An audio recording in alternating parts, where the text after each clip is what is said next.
அனைவருக்கும் வணக்கம். கள்ளக்குறிச்சி மாவட்டம் தியாகதுர்க ஒன்றியம் தெரியுதுங்களா? நான் தியாகதுர்க ஒன்றிய செயலாளர், தமிழக வெற்றி கழகத்தின் தியாகதுர்க ஒன்றிய செயலாளராக இருக்கிறேன். நான் தமிழக வெற்றி கழகத்தில் கிட்டத்தட்ட ஒரு 15 வருஷமா இருக்கிறேன். 2011 மக்கள் இயக்கமாக இருக்கும்போது ஜாயின் பண்ணேன். அப்போலேருந்து இது வரைக்கும் நான் தமிழக வெற்றி கழகத்தில் தான் இருந்துட்டு இருக்கிறேன். இந்த காணொலி எதுக்குன்னு பார்த்தீங்கன்னா, எங்கள் தளபதி அவர்கள் நேற்று அந்த கரூர் சம்பவத்தை மையப்படுத்தி ஒரு வீடியோ போட்டிருந்தார். அவர் பேசின மாதிரி பொறுப்பற்ற பேச்சுங்க. உண்மையிலே சொல்றேன், ஒரு பொறுப்பற்ற பேச்சு. துளியும் நியாயம் கிடையாது, மக்கள் மீது எந்த அக்கறையும் கிடையாது. ஏன் அப்படி சொல்றீங்க அப்படின்னு கேட்டீங்கன்னா, ஒரு கலவரத்தை மூட்டுற மாரி அவரோட பேச்சு அமைஞ்சிருக்கு. கடைசியா சொல்றாரு, என்ன வேணா பண்ணுங்க, என்ன வேணா பண்ணுங்க, நான் இங்கதான் இருப்பேன், முடிஞ்ச என்ன பண்ணி பாருங்க, கைது பண்ணி பாருங்க அப்படிங்கிற மாரி ஒரு டோன்ல பேசுறாரு. அப்ப இது என்ன தெரியுமா, ஒரு கலவரத்தை தூண்டுற மாரி இருக்கு. அவரு திருமாவளவன் சார் சொல்லியிருக்காரு, ஒரு கலவரத்தை உண்டு பண்ண ரவுடி போதும், ஆனா கலவரத்தை கட்டுப்படுத்துறதுக்கு ஒரு தலைவன் தேவைன்னு சொல்றாரு. அந்த தலைமை பண்பு துளியும் அவர்கிட்ட இல்லை. எனக்கு அது மீது ரொம்ப வருத்தமாவே இருக்கு. இன்னொன்னு, அந்த சம்பவத்துக்கு இவருக்கு சம்பந்தமே இல்லாத மாதிரி பேசுறாரு. அதுல நானும் ஒரு காரணமா இருந்திருக்கலாம், இந்த மாரி தவறுகள் இனிமே நடைபெறாம நான் பாக்குறேன், இந்த மாதிரி தவறுகள் இனிமே நடக்கக்கூடாது, அதுக்கான முன் ஏற்பாடுகள் என்னவோ அதை எல்லாமே நான் செய்யறேன் அப்படின்னு ஒரு இடத்துல கூடமே மென்ஷன் பண்ண மாட்டேங்கிறாரு. எங்கிருந்து அவருக்கு இவ்வளவு தைரியம் வந்ததுன்னு தெரியல, யாருனால இந்த தைரியத்துல பேசுறாருன்னு தெரியல. என்ன முடிஞ்சா கைது பண்ணி பாருங்க அப்படிங்கிற மாதிரி. அன்னைக்கு தலைவா படம் ரிலீஸ் ஆகாம தாமதம் ஏற்படுது. அன்னைக்கு சிஎம் இருந்தவங்க திரு செல்வி ஜெயலலிதா அவங்கள பாக்குறதுக்கு கோடைநாடு போறாரு, அனுமதி இல்ல, ஒரு 2 கேட்டுல நின்னுறாரு. அப்புறம் பார்க்க முடியலன்னு சொல்லிட்டு இவர் ஒரு வீடியோ போறாரு. எப்படி போறாரு, கையை கட்டிக்கிட்டு, சிஎம் மேடம் அவர்களே, தலைவா படங்கிறது என்ன சார்ந்தது இல்ல, குடும்ப சார்ந்தது, நீங்க எவ்வளவு இதெல்லாம் செஞ்சிருக்கீங்க, இதன் மீது கருணை காட்டி இது எப்படியாவது ரிலீஸ் பண்ணுங்கன்னு ரிக்வஸ்ட் வைக்கிறீங்க. ஏன் சார், அன்னைக்கு எங்க சார் போச்சு இந்த வீரம்? அன்னைக்கே பேசிருக்கலாம்ல, நீங்க படத்தை ரிலீஸ் பண்ணுங்க, பண்ணாம விடுங்க, நான் என்ன பண்றேன் பாருன்னு நீங்க பேசிருக்கலாம். பேசல. ஓகே, அதை முடிச்சிட்டீங்க. அப்புறம் கரூருக்கு என்ன காரணமா இருக்கணும், நீங்களே உங்க மனசாட்சி தொட்டு சொல்லுங்க பாக்க, என்ன காரணத்தினால இருந்து இருக்கும்னு. காலையில 8:45 நாமக்கல் வரணும்னு போட்டிருக்கீங்க, 12:30 கரூர் வரணும்னு போட்டிருக்கீங்க. ஆனா எத்தனை மணிக்கு நீங்க வந்திருக்கீங்க? எத்தனை மணிக்கு வந்தீங்க? உங்க மனசாட்சி தொட்டு சொல்லுங்க. இன்னொன்னு, யாருக்கோ பலத்தை நிரூபிக்கிறதுக்கு ஒசரம், நான் சொல்றேன் சார், யாருக்கோ பலத்தை நிரூபிக்கிறதுக்கு ஒசரம் நீங்க வேணும்னே தாமதமா வந்திருக்கீங்க. இன்னொன்னு, கூட்டம் நாம பெருசா காட்டணும்னு சொல்லி எல்லா மாவட்ட செயலாளருக்கும் தகவல் நீங்க கொடுத்திருப்பீங்க. நாம பெரிய கட்சியா காட்டணும், அதிமுக போட்டிருக்க அதை விட கூட்டத்தை நம்ம காட்டணும்னு நீங்க இந்த மாதிரி கிரௌட கூட்டியிருப்பீங்க. இன்னொன்னு, அங்க வந்த உடனே அசம்பாவிதம் நடக்குதுன்னு முன்கூட்டியே அறிஞ்சு காவல்துறை சொல்லியிருக்காங்க. சார் அங்க வேணாம் சார், வேற பாயிண்ட் வச்சுக்கலாம். நீங்க ஒத்துக்கவே இல்லை, வேற இடத்துல நின்று பேசிட்டு அப்படியே போயிருக்கலாம். மக்கள் மீது எங்க சார் உங்களுக்கு அக்கறை இருக்கு? நம்ம பின்னாடி துரத்திட்டு வரானுங்களே, அவனுங்க நல்லா இருக்கிறானுங்களா, சேஃப்டியா இருக்கிறானுங்களா, என்ன பண்றானுங்க அப்படின்னு எந்த ஒரு அவேர்னஸுமே இல்லை. அவ்வளவு கிரௌடு இருக்கு, அவங்களுக்கு தண்ணி இருக்கா, எந்த வசதியும் ஏற்படுத்தி கொடுக்கறது கிடையாது. 5 மணி நேரம் 10 மணி நேரம் ஒரு இடத்துல நிக்கிறானுங்க. யார் சார் உங்களை நம்பி நீங்க ஏதாவது ஒரு மாற்றத்தை செஞ்சிட மாட்டீங்களான்னு நம்பி வந்த உங்க ரசிகர் கூட்டம். புரியுதுங்களா? திரு கேப்டன் அவர்களும் நடத்திருக்காங்க, இதே மாரி மாநாடுகள் நடத்திருக்காங்க, மீட்டிங் நடத்திருக்காங்க. ஆனா எந்த ஒரு அசம்பாவிதம் நடக்காது. ஏன்னா அவர் மக்கள் மேலையும் தொண்டர் மேலையும் அவ்வளவு கேர் பண்ணிக்கிறாரு.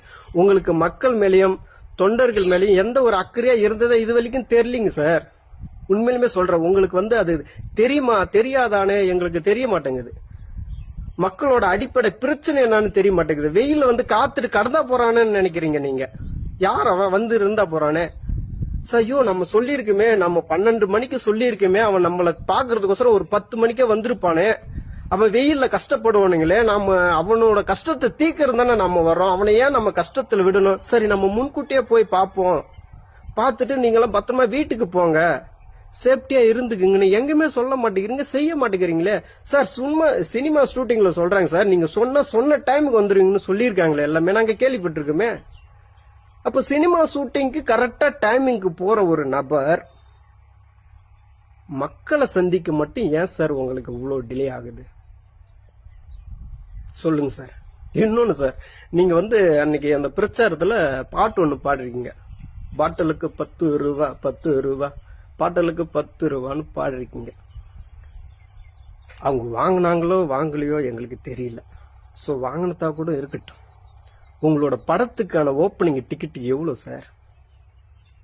உங்க மனசாட்சி தொட்டு சொல்லுங்க. இன்னைக்கு 250 கோடி வாங்கறன்னு மாறு தட்டி சொல்லிக்கிற நீங்க இந்த முதல் ஷோ டிக்கெட் எவ்வளோன்னு சொல்லுங்க பாப்போம். இங்க கள்ளக்குறிச்சி மாவட்டத்தில் மாவட்ட செயலாளர் பிரகாஷை போட்டு வச்சிருக்கீங்க. கிட்டத்தட்ட 7-8 வருஷமா நான் டிக்கெட் வாங்கி என் ஒன்றியம் சார்பா என் பசங்களுக்கு நான் கொடுத்துருக்கேன் சார். 1000 ரூபாய்க்கு விற்பா சார், ஒரு டிக்கெட் 1000 ரூபாய்க்கு விற்பாங்க.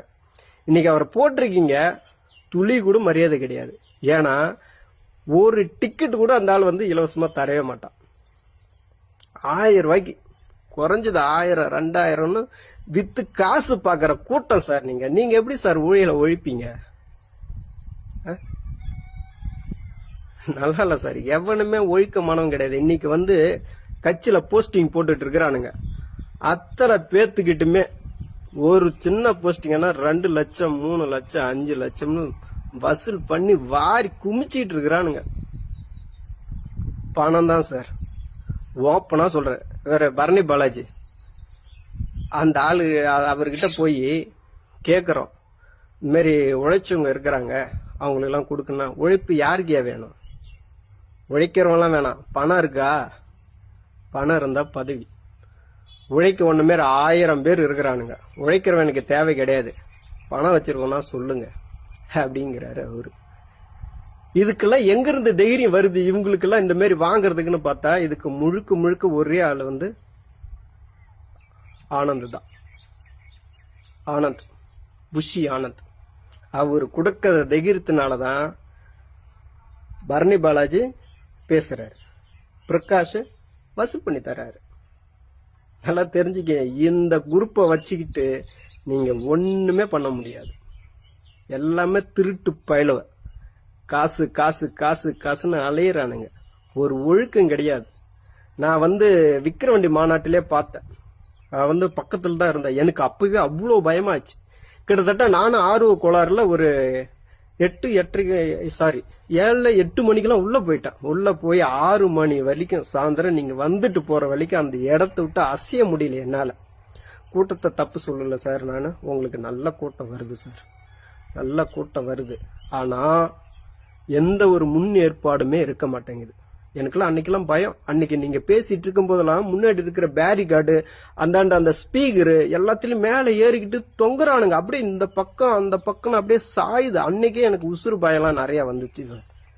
யாரையும் நம்ம குத்தம் சொல்லக்கூடாது சார். நம்ம என்ன இருக்கிறோம், எந்த இடத்துல இருக்கிறோம், அது சேஃப்டியா இருக்கா, வரவங்க யாரு நம்மள நம்பி வராங்க, அவங்க சேஃப்டியா போகணும் அப்படிங்கிற ஒரு அக்கறை நீங்க பண்ணுங்க. இதுக்கு மேலயும் இந்த மாதிரி தவறுகள் எங்குமே நடக்க கூடாது. முதல்ல யாருமே குறை சொல்றதை நிப்பாட்டுங்க. நம்ம கிட்ட இருக்கிற தவறுகளை திருத்திக்க பாருங்க. நான் இன்னொன்னு இது காட்டுறது காரணம் என்னன்னா, இனிமே நான் இந்த கட்சியில தயவு செய்து இருக்கவே மாட்டேன். எனக்கு எந்த ஒரு போஸ்டிங்கும் வேணாம், எனக்கு கட்சியும் வேணாம், எனக்கான தலைவரே நீங்க கிடையாது. நான் அம்பேத்கர் பெரியார்லாம் வச்சுட்டீங்கன்னு நான் ரொம்ப ஆசைப்பட்டேன். அடுத்து நம்மளுக்கு ஒரு தலைவன் கிடைச்சிட்டான், இதெல்லாம் பேசி நம்மளுக்கான ஒரு தலைவர் கிடைச்சிட்டாருன்னு நாங்க நினைச்சோம். அப்படி எதுவுமே கிடையாது. அம்பேத்கர் பெரியார் பத்தி ஒரு எல்லளவு கூட உங்களுக்கு தெரியுதா, இல்ல செயல்படுத்த முடியலையா என்னன்னு தெரியல. பேருக்கு மட்டும் போட்டோ வச்சிருக்கீங்க, ஆனா உங்களோட கொள்கையை ஒரு எல்லளவு கூட நீங்க கடைபிடிக்கவே மாட்டேங்கிறீங்க. அதனால எனக்கு இந்த கட்சியும் வேண்டாம், இந்த பதவியும் வேண்டாம், நீங்களும் வேண்டாம். உங்களுக்கு தமிழ்நாட்டை ஆள்றதுக்கு எந்த தகுதியுமே இல்லை. நான் சொல்லுவேன். ஏன்னா மக்கள் மீது எந்த ஒரு அக்கறையும் கிடையாது, மக்கள் மீது எந்த ஒரு நேசமும் கிடையாது. உங்களை நம்பி தமிழ்நாட்டு மக்கள் இந்த தமிழ்நாட்டை ஒப்படைச்சாலுமே அது சரியா இருக்காது. அது இதை விட அகல பாதாளத்தில் தான் போய் விடும். நீங்க நினைச்சுக்கிங்க, அரசாங்கமே உங்க கைக்கு வந்தாலுமே தமிழ்நாடு நாசமா தான் போகும். நீங்க உங்க பின்னாடி இருக்கிற ஒரு கூட்டத்தை ஒழுங்குபடுத்துங்க, கண்ணியமா நடந்துக்குங்க, உங்க ரசிகரை முதல்ல நீங்க பாதுகாத்துக்குங்க, மக்களுக்கான நன்மதிப்பை வளர்த்துக்குங்க, மக்களுக்காக உழைங்க. ஃபர்ஸ்ட் நடிக்காதீங்க, மக்களுக்காக உழைங்க. நன்றி, வணக்கம். அனைவருக்கும் வணக்கம். கள்ளக்குறிச்சி மேற்கு மாவட்டம் தியாகதுர்க ஒன்றியம். என் பேர் வேல்முருகன்.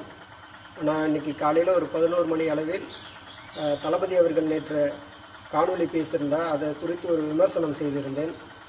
அது மிகவும் தவறான கருத்து நான் பதிவிட்டிருந்தேன். அதேமாரி மாவட்ட நிர்வாகிகள் மீதும் நான் கருத்து சொல்லியிருந்தேன், அதுவும் தவறானது தான். இது ஒரு எமோஷனலாக நான் செஞ்சிட்டேன், ஆனாலும் தவறு தான். அதுக்காக நான் ரொம்ப வருந்துறேன். தளபதி மேலே சொன்ன கருத்தும் மாவட்ட நிர்வாகிகள் மேலே சொன்ன கருத்தும் தவறான கருத்து. அதை நான் நினைத்து மிகவும் வருந்துகிறேன். கருத்தும் தெரிவிச்சுக்கிறேன். நன்றி. ட்ரெண்டை ஃப்ரெண்ட் ஆக்கிக்கோங்க. தந்தி டிவியின் சப்ஸ்கிரைபர்ஸ் அண்ட் ஃபாலோவர்ஸ் குடும்பத்தில் நீங்களும் இணையுங்க.